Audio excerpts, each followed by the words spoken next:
Fala galera, tudo bem? Você já pensou quando você vai, por exemplo, pedir uma pizza grande, pequena, média, gigante, família, que o atendente ou atendente eles te vendem a quantidade de fatias?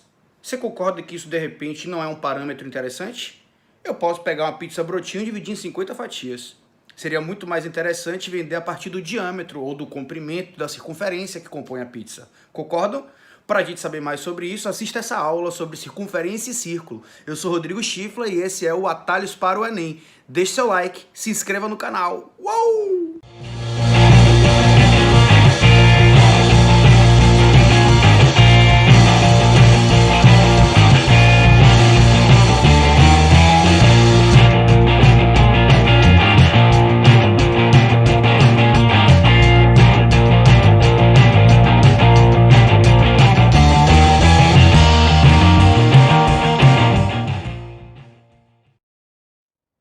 Fala galera, tudo beleza? Eu sou Rodrigo Schifler, professor de matemática, e essa aula é sobre circunferência e círculo. Vamos nessa? Se ligue só. Vamos começar aqui com algumas definições, beleza? Primeiro, circunferência, você lembra, você sabe o que é uma circunferência? Sabe? Vamos relembrar? É o lugar geométrico de todos os pontos do plano, cuja distância a um ponto fixo desse plano, que nós vamos chamar de centro, é igual a uma constante positiva, que a gente vai chamar de raio. Então vamos nessa, se ligue só. Tenho aqui um ponto fixo do plano, vou chamar esse ponto de O.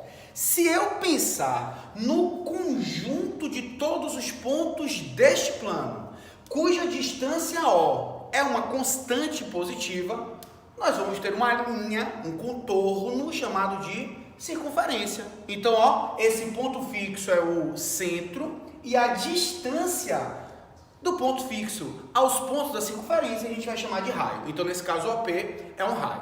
Beleza? Em resumo, galera, o que é uma circunferência? Circunferência é a linha, é o contorno, e você tem que lembrar que o comprimento de uma circunferência a gente calcula por 2πr. Beleza? Comprimento de circunferência, 2πr. Vamos lá. Definição de círculo. Qual seria a diferença entre circunferência e círculo? Você lembra? Ó, lugar geométrico de todos os pontos do plano, cuja distância a esse ponto fixo centro é menor ou igual ao raio, menor ou igual a uma constante positiva. Se você der uma analisada da definição de círculo para de circunferência, a única diferença é que apareceu o menor ou igual. Em outras palavras, galera, aqui está o nosso ponto fixo, o centro, e ó, perceba a diferença. O círculo é a circunferência mais a região delimitada por ela. É por isso que, ó, conjunto dos pontos do plano, cuja distância ao centro é igual ao raio, que seria a linha preta, ó, ou menor do que o raio, que seria essa região pintada. Qualquer ponto da região pintada, se você calcular a distância ao O, vai ter que ser menor do que o raio. É por isso que fica ali, ó, menor ou igual ao raio. E esse OP também é o nosso raio do círculo. Circunferência, círculo, tanto faz. Agora só se ligue uma coisa. Se você der uma analisada, a circunferência tem comprimento, que a gente calculou como 2πr. O círculo tem área. Você lembra aí como é que se calcula a área de um círculo? πr ao quadrado. Então, ó, não esqueça. Comprimento de circunferência é 2 vezes π vezes r. Área do círculo é π vezes r ao quadrado. Beleza? Tranquilo? Show de bola. Galera, vamos relembrar os principais elementos de uma circunferência. Então, ó, já coloquei o centro e vou colocar aqui, ó, distância do centro à extremidade, como é o nome? Raio. Beleza? Então aqui eu também vou chamar OK de raio. E aí eu quero que você pense no seguinte: supondo que QP seja um segmento que esteja na mesma reta, ou seja, são segmentos colineares. De Q até P, você lembra como é que é o nome? Começa com di e termina com âmetro. Diâmetro, muito bem, ó. Então o QP é o diâmetro. E qual é a relação que existe entre diâmetro e raio? Que o diâmetro é o dobro do raio, ou que o raio é metade do diâmetro. Bom, acho melhor botar diâmetro igual ao dobro do raio. Galera, agora é o seguinte. Se eu pego um segmento que liga duas extremidades de uma corda, ou melhor, já falei, ó, rapaz, já dei a dica. Se eu pegar um segmento que liga duas extremidades de uma circunferência, como é que é o nome? Acabei de falar, corda. Então, ó, ST a gente vai chamar de corda, perceba a notação de segmento. Ó, corda, segmento que liga duas extremidades de uma circunferência. Minha pergunta para vocês é, você acha que o raio é uma corda? Pense aí. Será que o raio é uma corda? A resposta é não. Porque, ó, corda é um segmento que liga duas extremidades da circunferência. O raio liga o centro a uma extremidade. Lembre que a circunferência é esse contorno, é essa linha. Aí o que você deve estar pensando assim é, Rodrigo, raio não é corda, mas diâmetro é. O diâmetro é uma corda. É a corda que passa pelo centro. É a maior corda da circunferência. Beleza. Agora repare, sempre que você traça aqui pontos sobre a circunferência, você divide a circunferência em partes da circunferência. E essas partes de circunferência a gente chama de arcos de circunferência. Agora só uma coisa, aí vai depender do gosto do professor ou da professora. Porque repare, se eu falar para você, olha para o arco ST, você tem duas opções. Você tem um arco ST, ó, o menor arco ST, e você tem o maior arco ST. Então, ou a questão vai falar menor arco ST, maior arco ST, ou se eu colocar um ponto V entre S e T e falar agora arco SVT, me parece que não há dúvidas de que, de fato, é o menor arco SVT. Gostaria que você chamasse aqui, ó, a sua atenção o seguinte. Olha a notação de corda, olha a notação de arco. São notações distintas. Segmento, arco. Corda, arco de circunferência. E outra coisa, você quer ver como essa notação é importante? Olha ali para a figura para QP. QP. Quer ver como é importante a notação? Eu não disse se eu queria que você olhasse para QP corda ou para QP arco. Porque quando eu peço para você olhar para QP, você pode olhar ou para este segmento, para esta corda, ou para este arco. Claro, para o arco de cima também, nesse caso, né? São iguais, não importa, né? Mas se eu botar aqui, ó, QMP, semicircunferência. Beleza? QMP é um arco que representa a metade da circunferência. Chamaremos de semicircunferência. Galera, os principais elementos de uma circunferência são raio, diâmetro, corda e arco. Bom, a semicircunferência, a metade da circunferência é um arco. Beleza? Tranquilo? Show de bola? Então até aqui vimos a diferença entre comprimento e círculo, que comprimento na verdade, entre circunferência e círculo, que circunferência tem comprimento e que círculo tem área, beleza? E os elementos. Bom, vamos lá. Posições relativas entre reta e circunferência. Turma, se ligue. Existem três possíveis posições entre uma reta e uma circunferência. Uma reta pode não interceptar uma circunferência, não possuir pontos de interseção, pontos em comum. Nesse caso vai ser chamada de reta externa à circunferência. Beleza? Repare só nesse segundo caso. Pode uma reta possuir um único ponto em comum com a circunferência. Neste caso, a gente vai dizer que a reta é tangente à circunferência, e este ponto chamaremos, por um motivo acredito que óbvio, de ponto de tangência. Beleza? E caso uma reta possua dois pontos distintos de interseção com a circunferência, nós vamos ter, ó, que essa reta é secante à circunferência. Então, as três possíveis posições relativas entre uma reta e uma circunferência são externa, tangente ou secante, respectivamente, quando não há pontos de interseção, quando há apenas um ponto de interseção e quando há dois pontos distintos de interseção. Beleza? Tranquilo? Massa. Agora eu queria chamar a atenção de vocês sobre duas propriedades que são de extrema importância. Uma é sobre a reta tangente à circunferência e a outra é sobre a reta secante. Se ligue só. Repare. Propriedade da reta tangente. Galera, toda reta tangente a uma circunferência é perpendicular ao seu raio no ponto de tangência.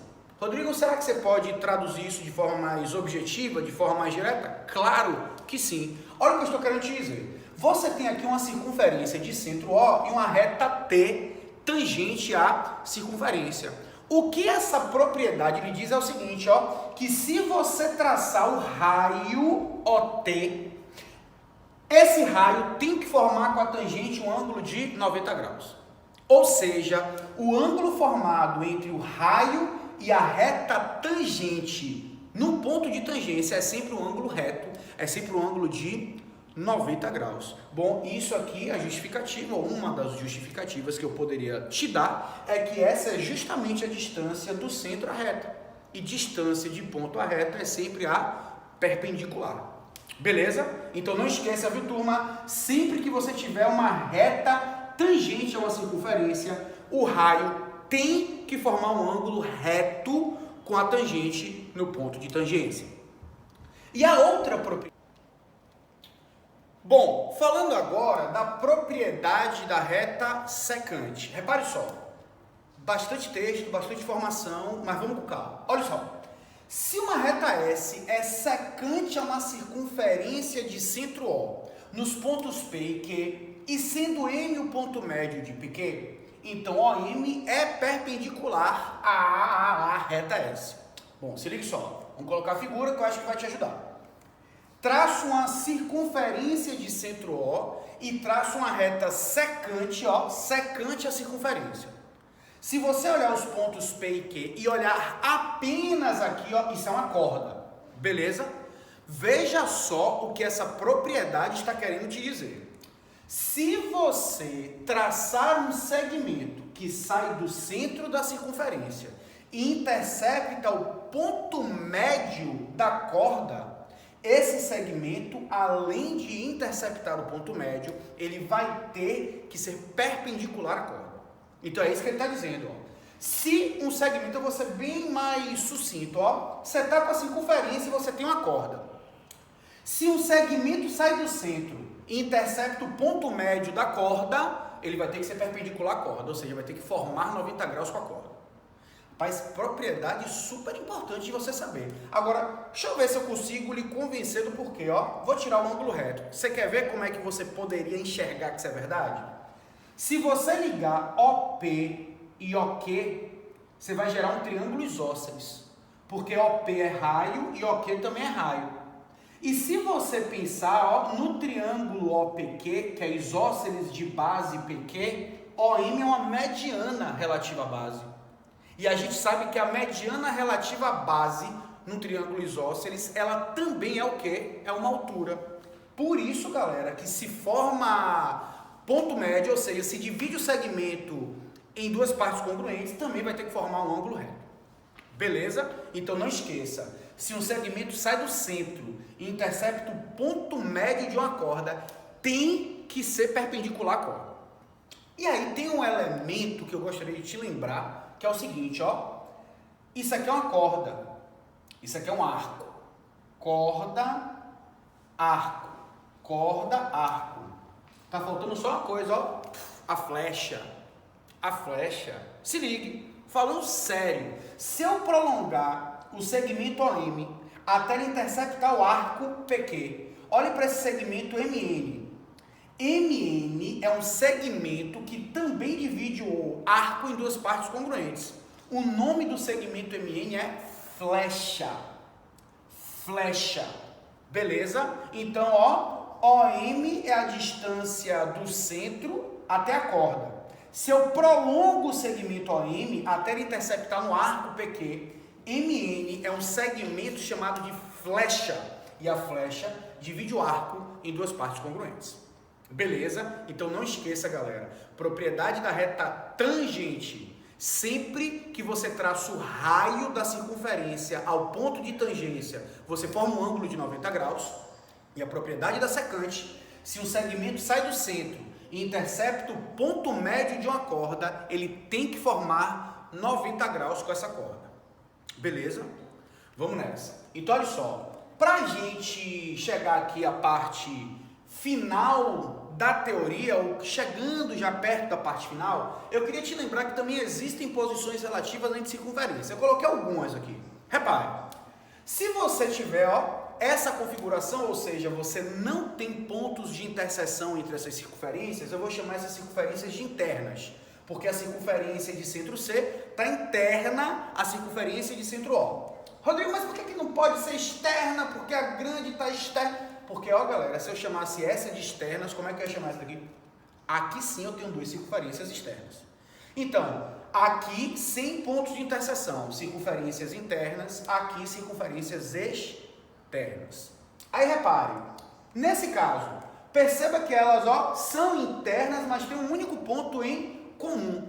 Nesse caso, nós vamos chamá-las de circunferências tangentes internamente ou tangentes internas, caso você prefira. Caso eu tenha esta configuração, você vai ter duas circunferências externas, mas com um único ponto em comum. Vamos chamá-las de tangentes externamente ou tangentes externas. E caso elas tenham dois pontos distintos de interseção, nós vamos chamá-las de circunferências secantes. Beleza?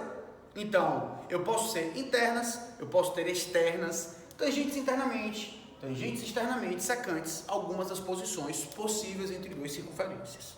E aí, minha turma, deixa eu só lembrar para você aqui o seguinte: área das partes do círculo.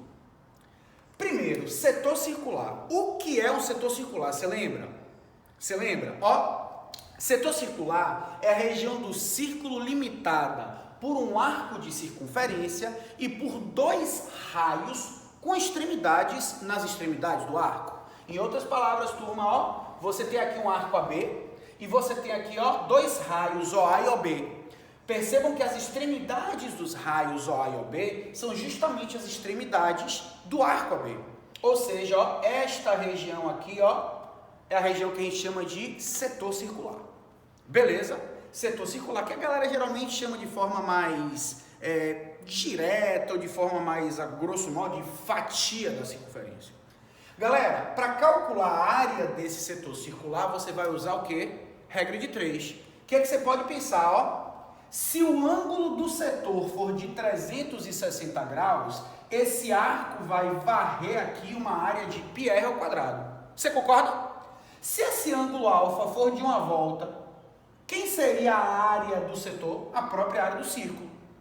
Se você tem alfa graus, você vai achar a área do setor circular. Então, para determinar a área do setor circular, você nada mais precisa do que uma regra de 3. 360 graus me dá a área total do círculo, assim como alfa graus me dá a área do setor circular.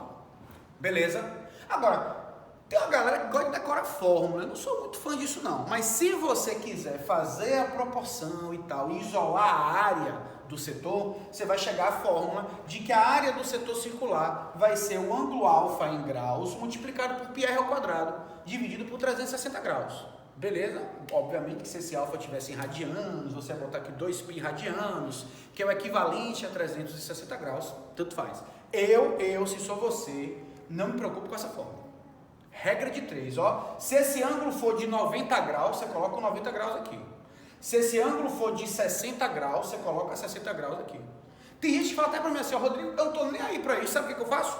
Se esse ângulo for de 90 graus é 1/4 de 360.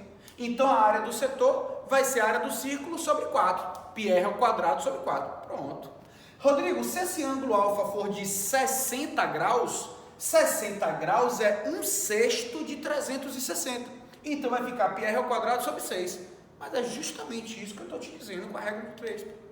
Proporção. Beleza? Tranquilo então? Massa se você é adepto da aula, da fórmula, pega a fórmula. Se você não gosta de fórmula, vamos para a regra de 3. Beleza? Então essa é a área do setor circular. Segmento circular. Galera, segmento circular é a região do círculo limitada por um arco e por uma corda com extremidades nas extremidades do arco. Então se liga aqui. Se ligue, deu um probleminha aqui e eu vou ter que chegar lá de novo. Se liga aqui onde estávamos, apertei sem querer aqui. Pronto, cheguei. Então repare. Segmento circular, repare que eu traço aqui uma corda AB. Perceba que eu tenho uma corda AB e eu tenho o arco AB. O que é o segmento circular? É a região delimitada pelo arco e pela corda. Em outras palavras, galera, essa área aqui que eu acabei de pintar de azul. Beleza? Então se ligue, o que você faria para calcular a área desse segmento circular? Bom, aí começa aquela parte de você ter que visualizar operações entre áreas. Repare, vou te ajudar aí, ó. O que você faria para calcular a área que está pintada de azul, ou seja, a área do segmento circular? Calcula a área do setor circular e subtrai da área do triângulo. A área do segmento circular, que eu estou chamando aqui de S, é a área do setor todo menos a área do triângulo. De boa? Rapaz, aí tem o seguinte, viu? Quando você vai pegar resumos, né, cheio de resumo, de fórmulas, geometria plana e tal, muitas vezes a galera coloca isso aqui como área do segmento circular. Isso aqui é para te dar pesadelo durante uma semana. Mas se você quiser entender, isto foi o que a gente acabou de ver sobre a área de um setor circular, quando você faz a regra de 3 e isola a área. E aqui ele está sugerindo o seguinte: o triângulo que aqui está, você vai conhecer desse triângulo 2 lados e o ângulo entre eles. Qual é a fórmula de área de triângulo mais apropriada quando você tem 2 lados e o ângulo entre eles? Lado vezes seno do ângulo sobre 2. Beleza? Lado vezes seno do ângulo sobre 2. Ou seja, esta é a forma que geralmente aparece nos resumos. Eu prefiro pensar apenas dessa maneira. Tranquilo? Agora olha só. Se você se ligar aqui, deixa eu fazer só um negocinho. Se você pegar essa definição de segmento circular, área do círculo situada entre um arco e uma corda, essa área azul é um segmento circular. Agora, essa área branca também é, viu? Essa área branca, ela também é uma área delimitada entre um arco e uma corda. Ou seja, com essa configuração, tanto a parte azul quanto a parte branca, elas representam segmentos circulares. Agora, vem cá, velho. Se você sabe calcular azul, qual a estratégia ou qual uma das estratégias que você pode utilizar para achar a área branca? Você calcula a área do círculo todo e subtrai da área azul. Beleza? Bom, então isso, turma, foi a parte de segmento circular. Beleza? Aquela fórmula ali para te dar uma dorzinha de cabeça. E a última parte, ó. Coroa circular. Coroa circular. Bastante cobrado nos processos seletivos. Inclusive, a gente vai resolver já aqui uma questão do Enem. Beleza? Se liga. Coroa circular é a região do círculo limitada por 2 circunferências distintas e de mesmo centro, ou seja, de centros coincidentes, circunferências concêntricas. Galera, essa área que está aí, ó, destacada de amarelo, perceba, é a área delimitada entre 2 circunferências distintas, mas de mesmo centro, concêntricas. Bom, talvez seja a fórmula aí, ou melhor, a fórmula não, talvez seja a área da parte do círculo que você mais diretamente perceba como você vai fazer, não é? O que você pode fazer aí? Chamando o raio da circunferência menor de Rzinho e o raio da circunferência maior de Rzão, o que a gente pode fazer? Que a área da coroa circular é a área do círculo maior menos a área do círculo menor, ou seja, a área toda menos a área do círculo menor. Se quiser substituir aí pelas fórmulas, você pode colocar πrzão quadrado menos πrzinho ao quadrado. Beleza, galera? Questões hoje, né, nesse momento, bem contextualizadas, sabe com o quê? Com moeda de R$1. Lembra aquela parte dourada da moeda de R$1 e tal? Tem muita questão de prova contextualizando coroa circular com a moeda de R$1. Agora, ó, só uma coisa. Se você quiser, você pode colocar o PIN em evidência. Aí você fala assim, Rodrigo, mas é óbvio que eu posso colocar o PIN em evidência. Beleza, que bom que você acha que é óbvio. Eu só queria te chamar a atenção de que você pode fazer isso. Porque tem questão que você vai ter que fazer isso para finalizar a questão. Beleza, galera? Beleza? Massa. Então, ó, circunferência, círculo, elementos, propriedades, posições relativas e áreas de círculo e de suas partes. Vamos para algumas questões para aplicar isso de forma bem direta. Se liga só. A primeira. Repara aqui. A London Eye, também conhecida como Millennium Well, roda do milênio, é uma roda gigante de observação. Situada na cidade de Londres, capital do Reino Unido, foi inaugurada no ano de 1999 e é um dos pontos turísticos mais disputados da cidade. Desde 2006, a roda gigante deixou de ser a maior do mundo após a inauguração da Estrela de Nanchang, com 160 metros, localizada na cidade de Nanchang, na China. Bom, aqui extraído ali do Wikipedia e tal, acesso em 10 de abril de 2014. Aí se liga. Suponha que o comprimento da circunferência da London Eye seja de 120 metros, adotando π igual a 3. Assim, a área limitada por essa circunferência é em metros quadrados. Galera, se liga aqui. Ele está te dando o comprimento da circunferência que representa a London Eye. Então, ele está dizendo que o comprimento é 120 metros. Comprimento de circunferência, a gente calcula por 2πr. Bom, se ele está me dizendo que esse comprimento vale 120 e pediu para eu adotar π igual a 3, substituindo, ó, vê se está certo? 2 vezes 3 vezes r, ó. Já que eu sei que o comprimento vale 120, 6r é igual a 120, eu já sei que o raio vale 20 metros. Beleza? O raio eu já sei que vale 20 metros. Bom, mas ele quer que a gente calcule a área limitada pela circunferência do London Eye. E como é que se calcula a área de círculo? πr ao quadrado. Não é verdade? Ele pediu para adotarmos π igual a 3 e a gente já calculou que o raio vale 20. Então, ó, a área vai ficar 3 vezes 20 ao quadrado. 20 ao quadrado é 400. 400 vezes 3. Essa área é de 1.200 metros quadrados e, portanto, é a letra A. De boa? Questãozinha direta, de aplicaçãozinha direta. Tranquilidade? Massa? Vamos nessa. Olhe para essa questãozinha do Enem. A figura é uma representação simplificada do carrossel de um parque de diversões visto de cima. Nessa representação, os cavalos estão identificados pelos pontos escuros e ocupam circunferências de raios 3 metros e 4 metros, respectivamente, ambas centradas no ponto O.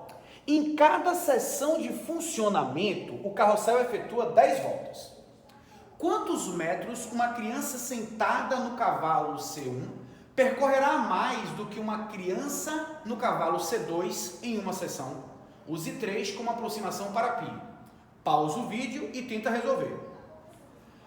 Pessoal, essa questão do Enem, ela também é uma questão de fácil interpretação. É uma questão bem direta. Pense comigo. O que a questão está propondo? Você tem uma criança no cavalo C1 de um carrossel e uma criança no cavalo C2. Você vai ter que, ó, a criança C1 vai fazer, ó, vai se deslocar nessa circunferência maior. A criança que está no cavalo C2 vai se deslocar nesse carrossel aqui, dentro desse carrossel, nessa circunferência menor. Ele quer saber o seguinte: se em cada sessão você completa 10 voltas e se os raios C1 e C2 valem 4 e 3 respectivamente, qual a distância que a criança que está no cavalo C1 percorrerá mais do que a criança que está no cavalo C2? Beleza? Vamos nessa. Então, ó, coloquei aqui a nossa figura. Minha gente, primeiro, você tem que saber o seguinte, ó, que, ó, em cada volta, cada cavalo percorre uma distância equivalente ao comprimento da circunferência descrita pelo seu deslocamento. Qualquer realidade circular, galera, quando você fala de distância percorrida, sempre a distância vai ter que ser a cada volta o comprimento da sua circunferência. Então a gente vai ter que primeiro calcular o comprimento da circunferência, cuja trajetória é o cavalo C1, e a mesma coisa para o cavalo C2. Lembrando que ele disse que, ó, o raio de C1 é 4 metros e o raio para C2 é de 3 metros, beleza? Então, ó, o comprimento do cavalo C1, ou melhor, o comprimento desse deslocamento, dessa trajetória do cavalo C1 vai ser 2 vezes π vezes o raio C1. O raio foi 4. Então, ó, tudo bem? 2 vezes 3 vezes 4 são 24 metros. A cada volta, o cavalo C1 percorre 24 metros. Vamos fazer a mesma coisa agora para calcular o comprimento do cavalo C2. Eu vou chamar, só para diferenciar, o raio de C2 de Rzinho, que a questão falou que eram 3 metros. Então joga aqui, ó, vai ficar 2 vezes 3 vezes 3. Lembrando que ele pediu para você adotar π igual a 3 e vamos encontrar 18 metros. Tudo bem? Massa, galera! Para cada volta, o cavalo C1 percorre 24 metros e o cavalo C2 percorre 18 metros. Então, logo, a cada volta, o cavalo C1 percorre uma distância de 24 menos 18, igual a 6 metros a mais que o cavalo C2. Então, para cada volta, o cavalo C1 percorre 6 metros a mais do que o cavalo C2. Só que a questão falou que cada seção do carrossel tem 10 voltas. Se isso são 6 metros a mais por volta, em 10 voltas o que teremos? 10 vezes 6, 60 metros. E a resposta é a alternativa B de bola. Beleza? Tranquilo? Uma questão também de interpretação direta e que não tem muitos problemas.